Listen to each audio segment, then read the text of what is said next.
हमारे सतगुरु ने कोटि कोटि प्रणाम आपको। शिवोहम। शिवोम गुरुदेव शिवोम प्रणाम शिवोम प्रणाम गुरुदेव शिवोम शिवोम महाराज शिवोहम। श्री गुरु चरणों में साक्षात दंडवत प्रणाम।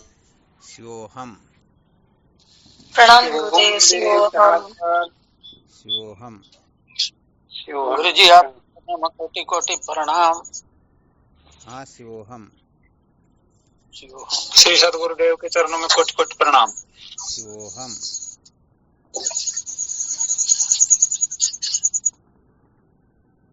हमारा सतगुरु ने कोटि कोटि प्रणाम आपको। शिवोहम। अपना क्या विषय चल रहा था? संसार को बनाए रखकर कभी भी सत्य का साक्षात्कार नहीं किया जा सकता। संसार को बनाए रखकर कभी भी सत्य का साक्षात्कार नहीं किया जा सकता, यही चल रहा था ना जी हुक्म। क्या सुनाया था इसके अंतर्गत कल?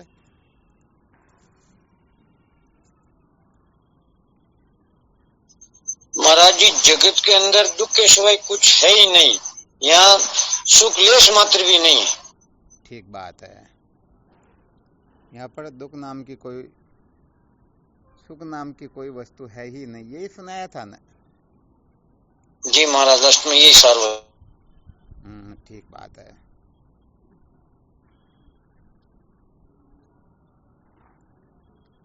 कैसे पता चला कि यहाँ सुख नाम की कोई वस्तु है ही नहीं? क्या फॉर्मूला इसका, कैसे इसकी जांच पड़ताल करेंगे?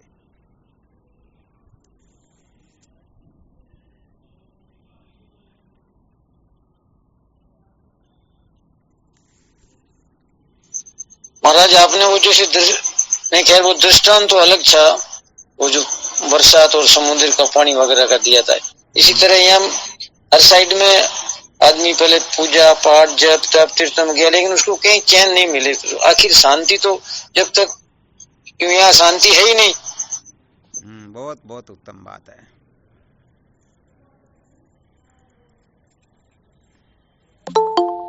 शांति मिलने पर ही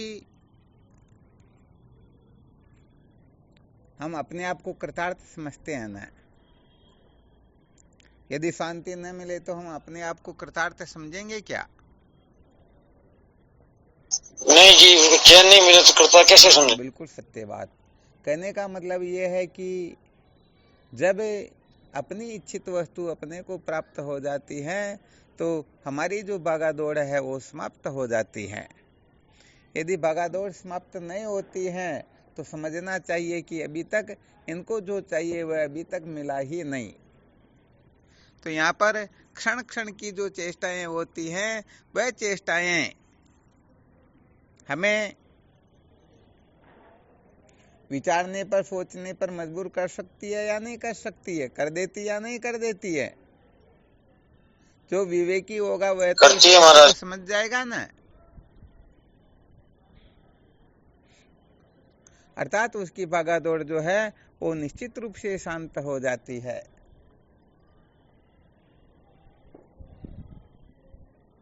परंतु यहाँ पर तो भागादौड़ शांत होती है और बढ़ती हैं। अच्छी तरह से मंथन करके देखो। और बढ़ती है गुरुदेव। क्या हुआ? और ज्यादा बढ़ती है गुरुदेव। और ज्यादा बढ़ती है ना। कैसे बढ़ती है सिद्ध करके बताओ।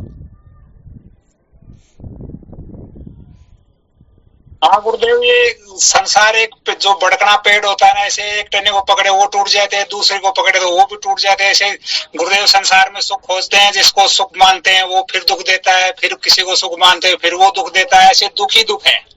यहाँ पर दृष्टांत जो है ना, जैसे मृग तृष्णा के जल का ये दृष्टांत दे सकते हैं, अथवा जैसे अग्नि में जितना भी घृत डालेंगे अग्नि को बुझाने के लिए तो अग्नि और अधिक प्रज्वलित होगी या शांत होगी?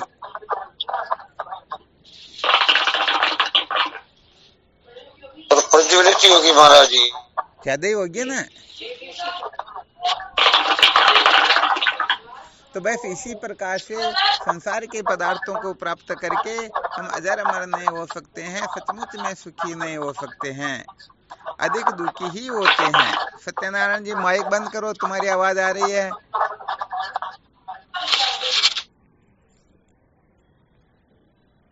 समझ में आ गया ना अच्छी तरह से? जैसे मृग तृष्णा का जल जैसे जैसे हम दौड़ते जाएंगे वैसे वैसे आगे दिखाई देता रहेगा, आगे से आगे बढ़ता रहेगा या नहीं? वो तो बढ़ता रहेगा महाराज जी, दौड़ते दौड़ते वो हिरण तो बस मर ही जाएगा। हरिण बेचारा मर ही जाता ना, वैसे हम भी तो यही कर रहे हैं ना। मरणम गच्छति स मृग, जो मरने के लिए जाता वही तो हरिण होता है। तो हरिण में और हमारे में कोई अंतर है क्या? कोई नहीं महाराज, वो तो ठीक है, दृष्टांत के रूप में, बाकी कई हमारे ऊपर ही है। हाँ, वरना वैसे देखा जाए तो अंतर तो बहुत बड़ा होता है, क्योंकि वह विवेक से शून्य होकर के मृग तृष्णा के जल की ओर भगता है, और हम विवेकशील होकर के भी जानते हुए भी भग रहे हैं। तो कितना बड़ा अंतर हो गया, कितनी बड़ी मूर्खता हो गई। तो उससे तो ज्यादा खतरनाक हम हुए ना। बिल्कुल जी। हाँ, इसलिए इस रहस्य को बहुत अच्छी तरह से समझना होता है।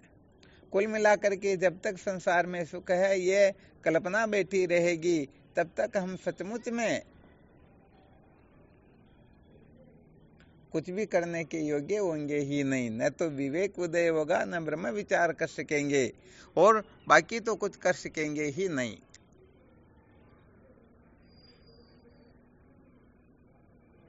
आ गया समझ में?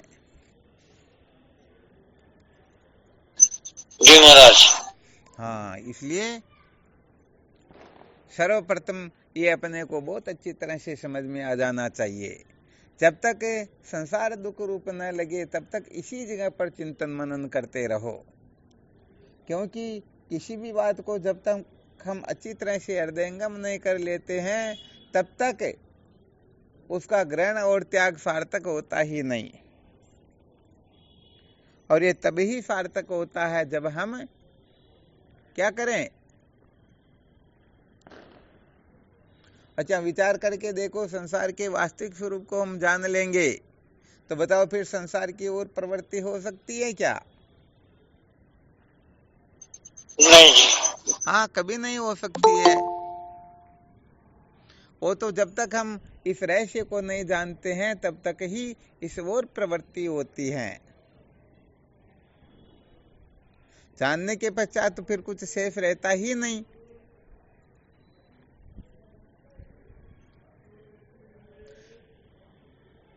संसार का असली स्वरूप जो है ना,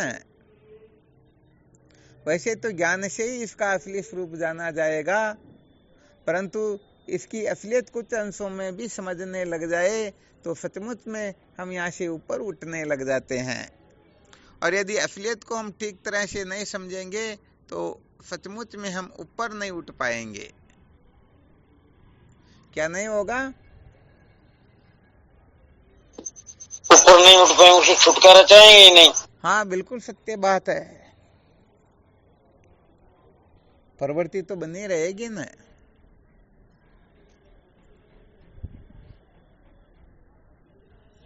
ये तो महाराज जी व्यवहारिक में होता ही है। जब तो कोई चीज अपन को दुखदायी नहीं लगती तो उसके प्रति अपना लगाव रहता है, और जैसे ही वो पीड़ादायी या दुखदायी लगती है तो हम उसकी तरफ से ध्यान हटा देते हैं। बिल्कुल सत्य बात है। अच्छा, हम कहने का मतलब है, इस बात को सब जानते हैं, जैसे कटार भले सोने की ही क्यों ना हो, परंतु उसे पेट में घोंपने के लिए थोड़ी होती क्या?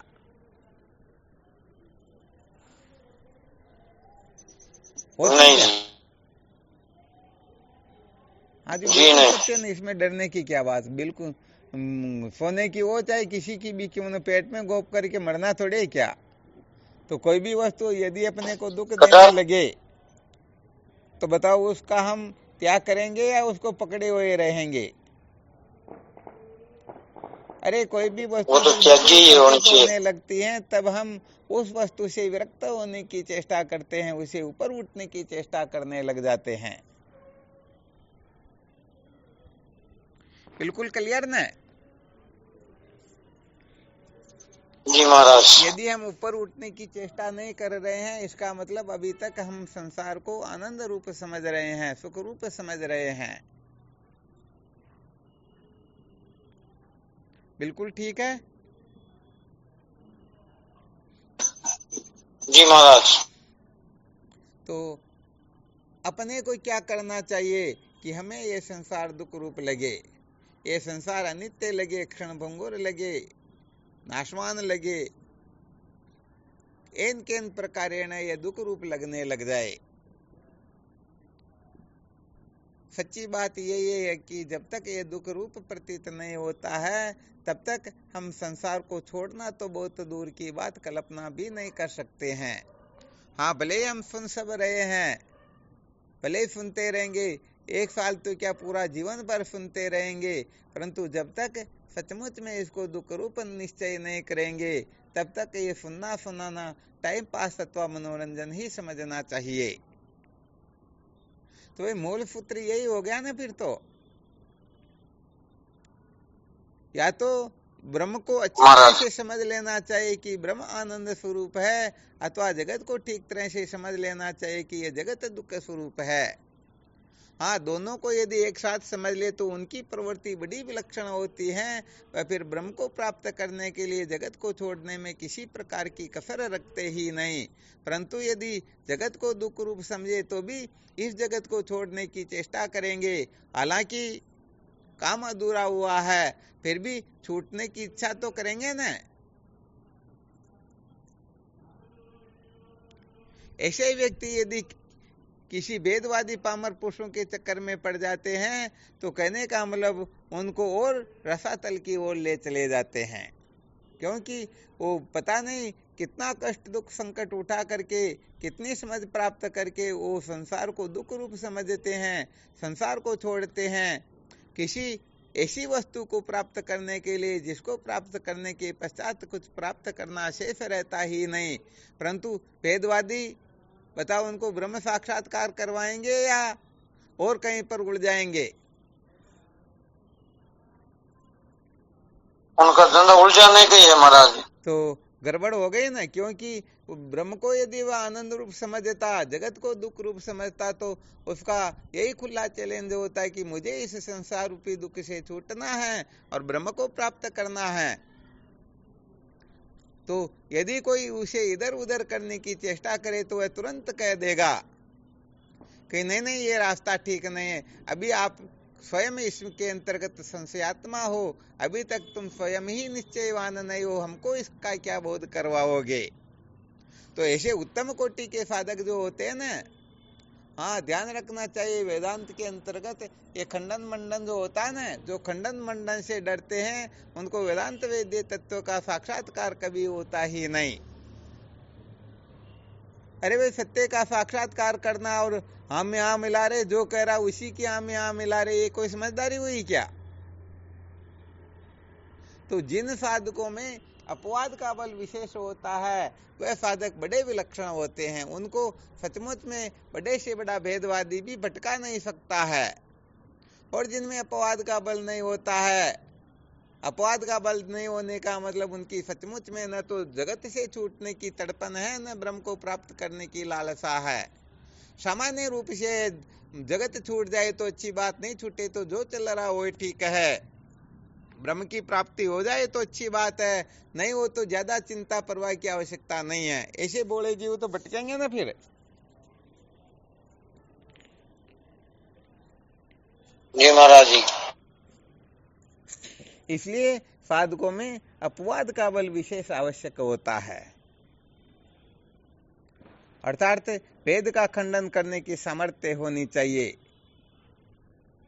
जिसका संग करने से, जिनको महत्व देने से, जिनको धारण करने से हर प्रकार से देख लेना चाहिए। यदि अपना पतन होता हो अथवा सत्य के साक्षात्कार में बाधा आती हो तो वह बड़ी से बड़ी वस्तु भी क्यों न हो, उसका त्याग करने की सामर्थ्य हो, तब समझना चाहिए कि सचमुच में हमने ठीक प्रकार से कमर कसी है। वरना तो ये मनोरंजन होता है, थोड़ी देर के लिए कल्पनाएं होती हैं और फिर वैसे के वैसे संसारी हो जाते हैं।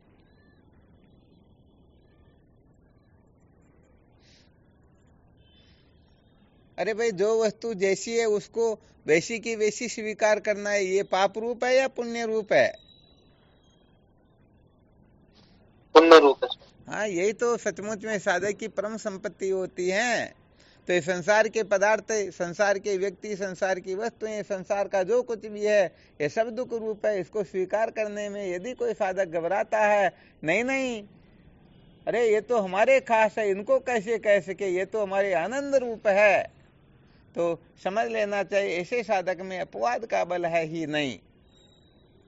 और अपवाद का बल नहीं है तो वह वास्तव में प्राप्ति कर सकता ही नहीं, ये बिल्कुल पक्की बात है।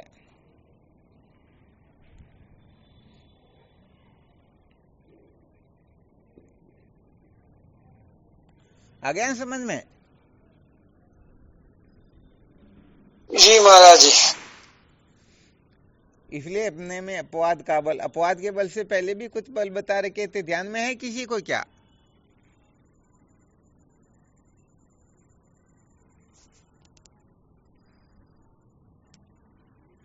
किसी को ध्यान में नहीं है ना? स्वामी चरित्र बल, मनोबल ये बता रखे गुरुदेव, सारे 5 ही बल बता रखे आपने। हाँ बिल्कुल, यही तो बता रखे हैं। जी गुरुदेव।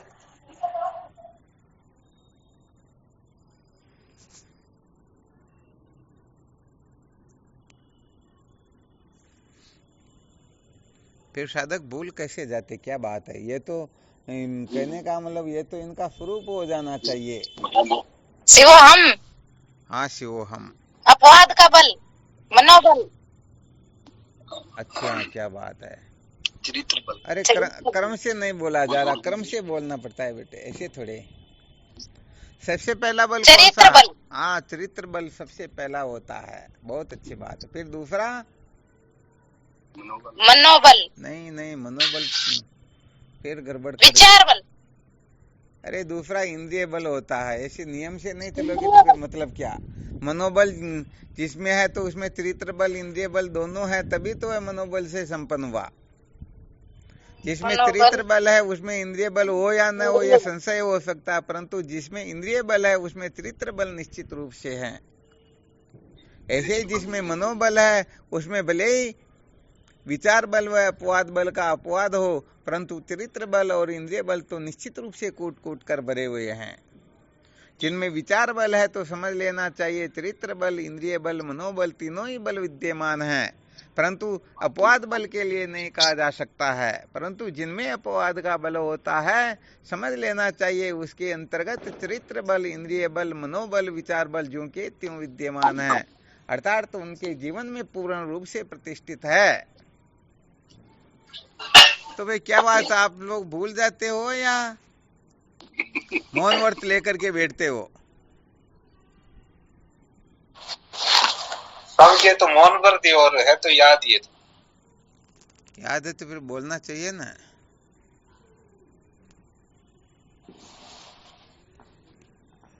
ये पता नहीं साधक किस मिट्टी के बने हुए हैं, इनको चाहे कितना भी पूछो, परंतु ये हालांकि मर्यादा में रखते हैं, गुरुदेव के सामने बोलना नहीं चाहिए।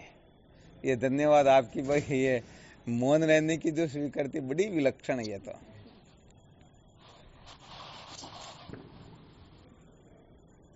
तो समझ में आ गया नहीं है?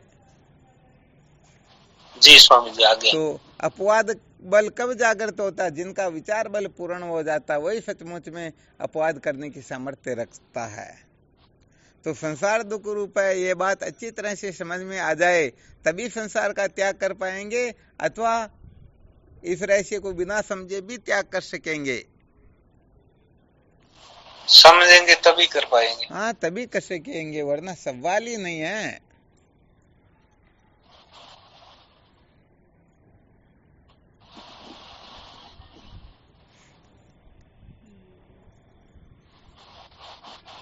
स्वामी जी, ये आता क्यों नहीं है, इसके पीछे क्या रहस्य है? क्या हुआ?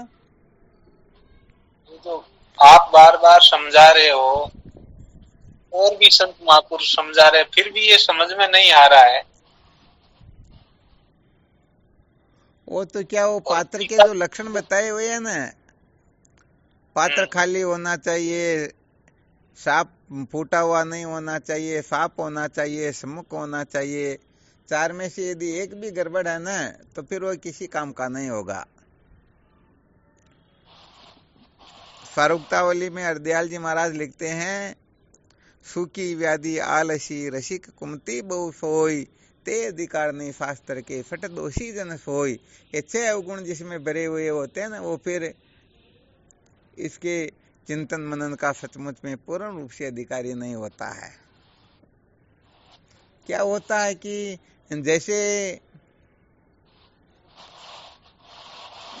कोई ये मर जाते हैं ना, अरे किसी की मृत्यु हो जाती है ना, तो उनके घर पर फिर बैठ के रोते नहीं रोते?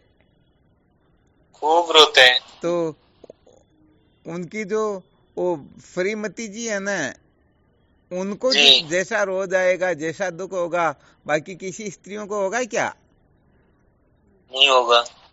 बिल्कुल क्लियर ना जी, बिल्कुल क्लियर। तो सचमुच में जिनके सब कुछ हो और वो मर जाए, बिछुड़ जाए, छूट जाए, तब पागल हुआ जाता है। अपने तो सब जी रहे ना, हम क्यों रोए? सत्य वचन है। तो अविद्या तो अपना परिवार, इसी को तो हम बना करके रखना चाहते हैं। तो फिर इसमें गड़बड़ी तो हो जाती है।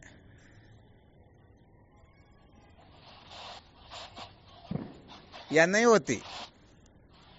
होती तो है। समझे नहीं महाराज जी, समझ नहीं बैठी एकदम आपके उदाहरण से। क्यों, क्या बात हुई भाई? ये तो बिल्कुल प्रत्यक्ष है। जिनको सचमुच में बंधन से छूटने की छटपटाहट है ना, वही समस्त रहस्यों को अच्छी तरह से समझेगा। जैसे दृष्टांत दिया गया, जिनका पति मर जाता है उसको जितना दुख होता है, उसको जितना रोना आता, बाकी स्त्रियों को इतना रोना थोड़ी आता। वो बाकी तो बैठने के लिए आती, थोड़ी देर वो रिया करके फिर सांत्वना दे के चली जाती, और क्या। नहीं, ये तो समझ में आ गया ना। तो यहाँ सिद्धांत यही बताया जा रहा है कि सचमुच में यदि किसी को सर्व दुखों से सदा सदा के लिए छूटना हो और परमानंद को प्राप्त करना हो, ऐसी पीक जिसके अंतःकरण में बैठ गई हो, तो बताओ वह निश्चित रूप से चरित्र बल आदि सबको धारण कर लेगा या नहीं कर लेगा? जब तो कर लेगा वो। हाँ बिल्कुल। लेकिन उसकी वो पीढ़ी तो नहीं बैठ। क्या हुआ? उसके वो पीढ़ी तो नहीं बैठ रही, मेन चीज तो वही है ना। हाँ,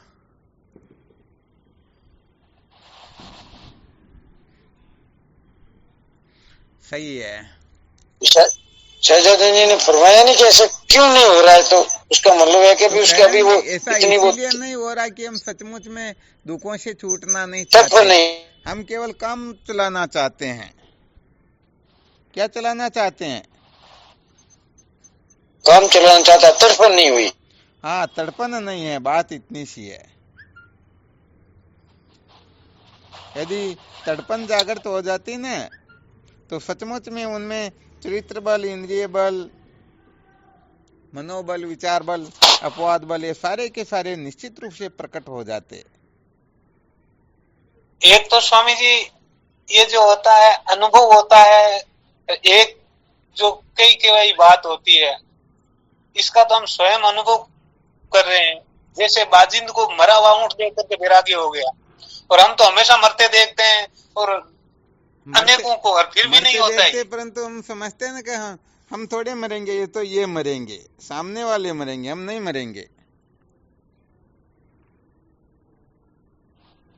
और महाराज जी हम अपने आप को शरीर मानते हैं कि हम शरीर हैं, लेकिन मरना नहीं मानते, मरेंगे नहीं ये नहीं मानते। तो ये दोनों विपरीत भावना हो गई, इसकी वजह से गड़बड़ हो रहा है। बिल्कुल बिल्कुल सत्य बात है।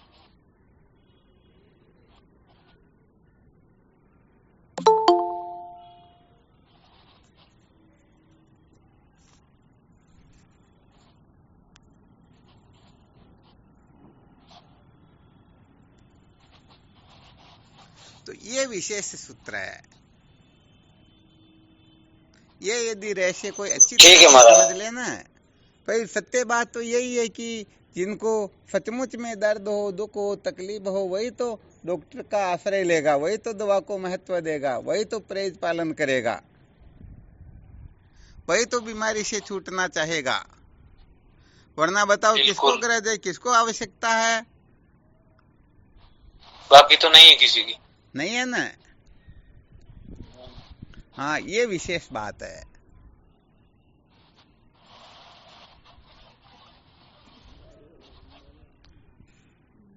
इसलिए कुल मिलाकर के हमें दुख को दुख समझना होता है। दुख को दुख समझने मात्र से दुख से छूटने की तड़पन जागृत हो जाती है, और सुख को सुख रूप समझ लेने से सुख की ओर प्रवृत्ति हो जाती है। यदि हम ऐसा नहीं कर पाते हैं तो फिर सचमुच में कुछ भी नहीं कर पाते हैं। तो बताओ, संसार को दुख रूप समझना अत्यंत आवश्यक है या नहीं है? जी है गुरुदेव, ये पक्का समझ लो। आवश्यक तो है महाराज जी। ये तो है ही दुख रूप ही स्वामी वास्तव। अच्छी तरह से इस बात को निश्चय कर लो कि जिस वस्तु से छूटना है या छोड़ना है उसको दुख रूप समझो। निश्चित रूप से वो साइकोलॉजी के हिसाब से धीरे धीरे छूटने लग जाएगी, और जिसको प्राप्त करना हो उसे आनंद रूप समझ लो, निश्चित रूप से उसकी प्राप्ति हो जाएगी। यही विज्ञान होता है, यही समझ बनानी होती है।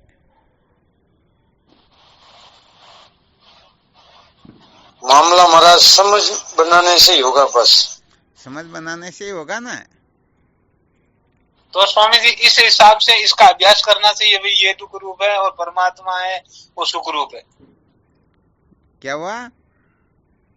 इसकी असलियत को जानने के लिए बार बार विचार करना चाहिए, भाई ये संसार दुख रूप है और परमात्मा जो है आनंद रूप है।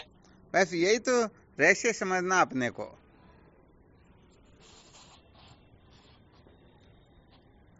ये रहस्य न समझने के कारण होता क्या है कि हमने परमात्मा को तो जगत समझ लिया और जगत को परमात्मा समझ लिया। इसीलिए तो हम इस जगत को आनंद रूप ही समझते हैं, दुख रूप समझ ही नहीं पाते। कितना भी सुने फिर भी संसार के बिना काम नहीं चलता ना। जी। तो यहाँ पर यह बड़ी गड़बड़ हो जाती है।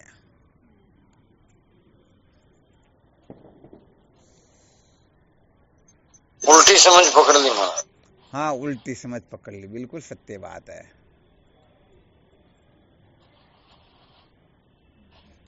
तो भाई ये उल्टी समझ पकड़ ली तो ये तो वो कहते हैं जैसे बुखार चींटी होके चढ़ती तो आती होके उतरती, ऐसे ही कहते हैं ना कुछ, या आती होकर के चढ़ती और चींटी होके उतरती। शायद ऐसा कहने में आप लोगों को ज्यादा ध्यान में है। हाथी होकर के चढ़ती है और चींटी होकर के उतरती है, ज्यादा सटीक होगा शायद।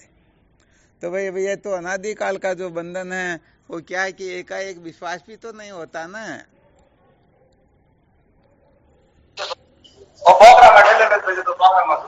यहाँ पर तो बहुत सारे साधक ऐसे देखने में आते हैं ना, तो कहने का मतलब 2-2, 3-3 साल तक पूर्ण रूप से अच्छी तरह से सुन करके बहुत सारे रहस्य समझ लेते, फिर भी उनकी श्रद्धा परिपक्व नहीं होती। करे कहीं हमको खाई में तो नहीं गिरा देंगे, कहीं पर हम भटक तो नहीं जाएंगे, हमको भटका तो नहीं देंगे, सचमुच में ये अपना कल्याण कर भी सकेंगे या नहीं कर सकेंगे। बहुत सारी सत्संगें सुन करके भी, अब देख लो 3 साल हो गए सुनते हुए। और इसके अलावा भी बहुत सारे साधक ऐसे होते जिनके लिए कहने का, अभी थोड़े दिन पहले वो 1 सप्ताह में कार्यक्रम भी रखते थे, वो भी चलाया था। इसके अलावा कोई फोन करके भी समझते रहते, पूछते रहते, तो साधन भजन भी करते, शास्त्र का अध्ययन भी करते, सब कुछ करते, फिर भी वो जैसी निष्ठा होनी चाहिए ना वैसी नहीं हो पाती, क्योंकि अनादिकाल के संस्कार बड़े खतरनाक होते, ये सचमुच में टिकी नहीं पाते हैं।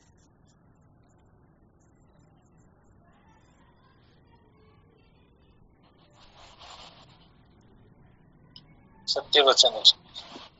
हाँ, इसलिए यहाँ पर सचमुच में अपने को वो कहते हैं ना, ओकड़ी में सिर दिया मूसलों से क्या डरे, ऐसा फिर अपने को बनना होता है, ऐसी निष्ठा करनी होती है। अरे अनादिकाल हो गए, अनंत जन्मों से हम संसार वालों के होकर के जन्म रहे, मर रहे, भटक रहे, पता नहीं क्या का क्या हो रहा। एक बार संसार वालों के न मन करके संत महापुरुषों के बनकर तो देखो। तो ये क्या करते हैं कि संसार वालों के बने रह करके फिर संतों के बनना चाहते हैं, और संतों के होकर के भी ये संसार वालों के बने रहना चाहते हैं। बताओ कितनी बड़ी गड़बड़ है। संतान दी धांसो ही देवे काली बने तो क्या हाँ, बिल्कुल सत्य बात, झांसा बहुत ज्यादा देते, ये पक्की बात है। सबको अच्छी तरह से देख लेना चाहिए, वरना हम इतनी सत्संगे सुनने के बाद में तो बात ही कुछ और हो जाती। बिल्कुल।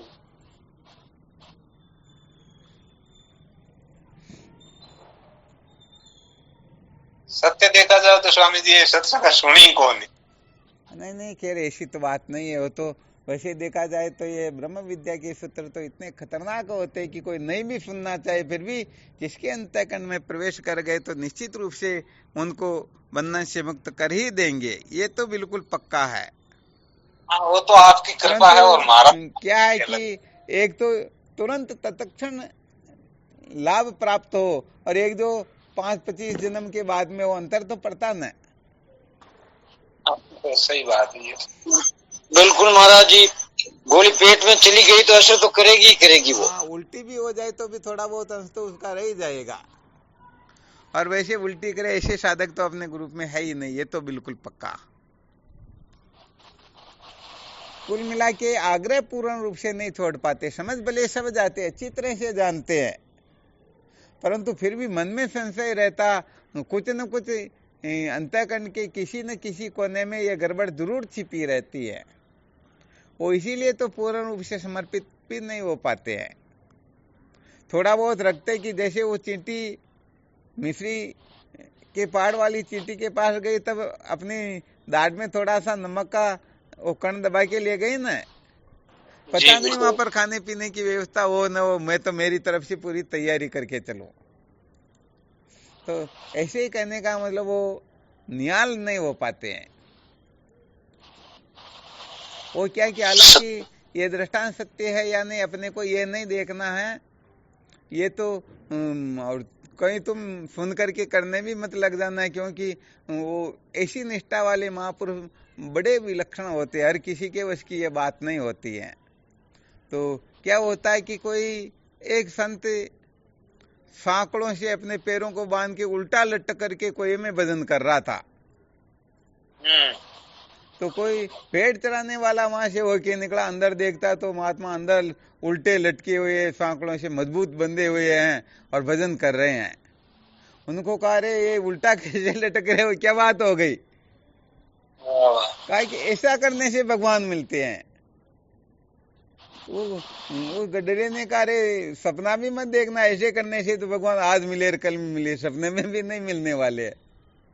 कहा ऐसा कैसे, ऐसे थोड़े होता।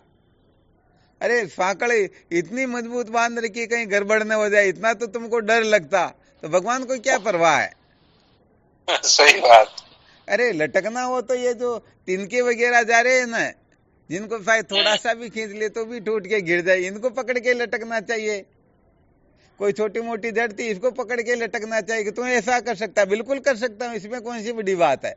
और वह तुरंत उसको पकड़ के अंदर लटक गया, और भगवान तो तक्षण प्रकट होके उसकी रक्षा कर लेते हैं। तो अपन तो पूरा ध्यान रखते कि ये सांकड़ कहीं ल्यूज न हो जाए। सही बात है। गुरु जी तो पता नहीं 1-2 दिन रख के छोड़ देंगे तो फिर हमारा क्या होगा। नहीं तो इधर से बंधन कमजोर नहीं करना, इधर से गड़बड़ नहीं करना। तो बड़ा ख्याल रखते महाराज, साधक लोग बड़े खतरनाक होते हैं, ये किसी के पकड़ में आते ही नहीं। ऐसी निष्ठा बनी नहीं है नहीं अभी तक स्वामी जी, इसलिए। हाँ, तो सचमुच में वो संसार मुश्किल से छोड़ता भाई, ये तो पक्की बात है।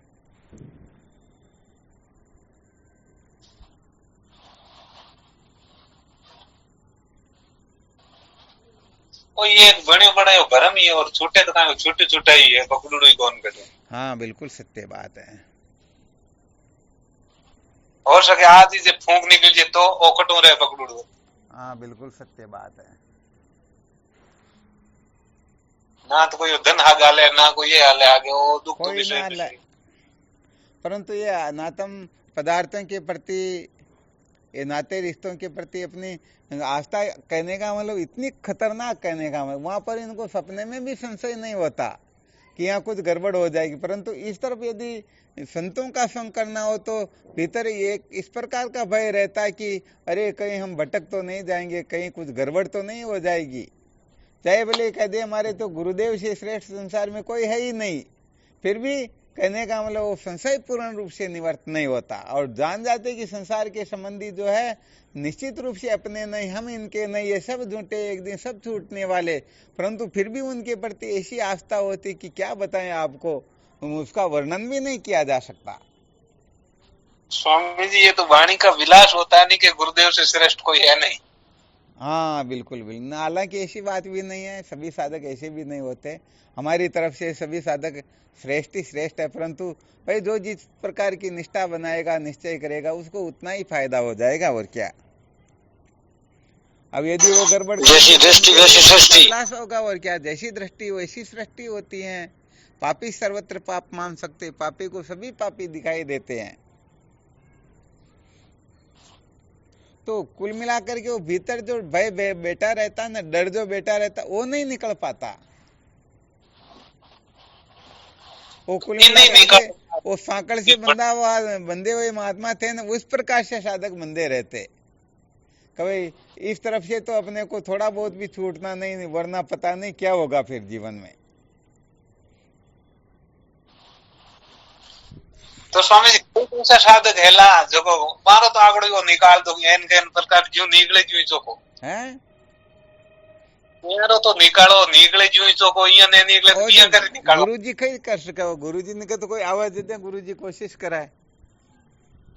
अरे नहीं आवे तो यहाँ कोई मूर्ख हुए तो गुरुजी जारी कर काटे आगे।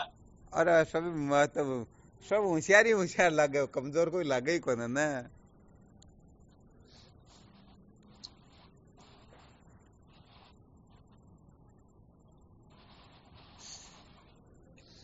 ये कई संत महापुरुष के शास्त्रों में भी ये आवे कटी कि शिष्य की जब गुरु जी के पास में हुआ कि वो नैन पार हुए तो वह गुरु जी की है गारंटी, गुरु जी करी पार करा। और वो तो बिल्कुल सत्य बात, परंतु साधक लोग भी ऐसा खतरनाक हो, वही क्यों मैं अतराक टाइम के लिए छूट दे रही आप न को, क्योंकि बोली माने सत्संग सुना नहीं है, कहीं समझानो जो यो कर लो दीजिए, छूट को समय खत्म और फिर मैं चाहूँ जो कह रहा हूँ, तो छूट देव जी साधकन कई खेस काम है।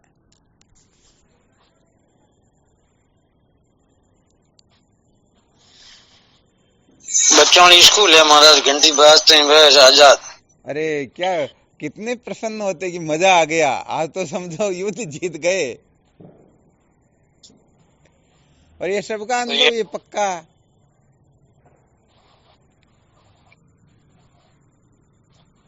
ये पुण्य मौका नहीं मिलेगा नहीं। हाँ बिल्कुल सत्य बात है।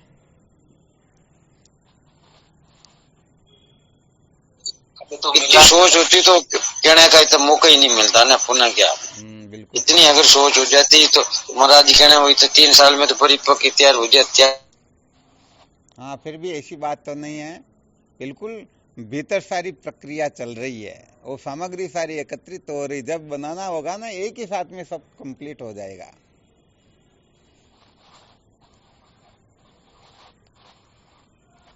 चलो ठीक, फिर इसका चिंतन मनन करते रहो, है ना। जी गुरुदेव। शिवोहम।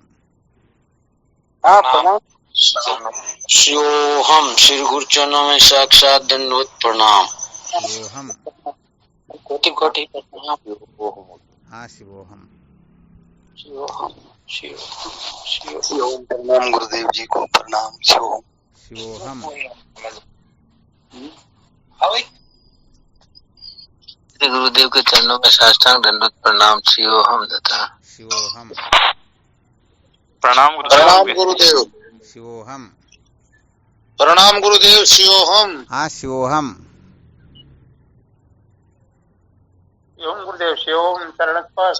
शिवोहम। शिवोहम। स्वामी जी के प्रणाम, साष्टांग दंडवत प्रणाम। शिवोहम गुरुदेव। शिवोहम। प्रणाम गुरुदेव। शिवोहम। शिवोहम।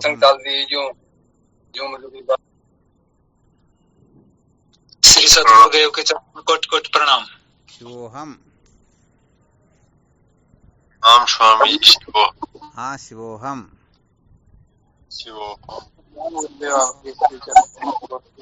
स्वामी जी चरणों में कोटि कोटि प्रणाम। शिवोहम। प्रणाम। श्री सतगुरुदेव भगवान के पावन चरणों में कोट कोट प्रणाम। प्रणाम गुरुदेव भगवान आपके प्रणाम गुरु जी, कोटि कोटि प्रणाम।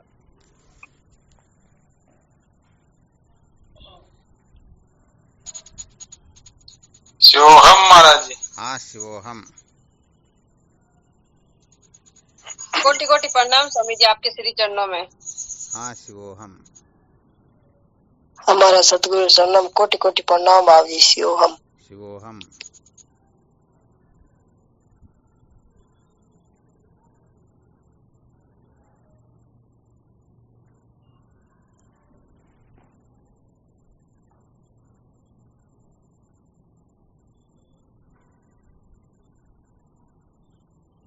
चलो ठीक, फिर करो साधन भजन।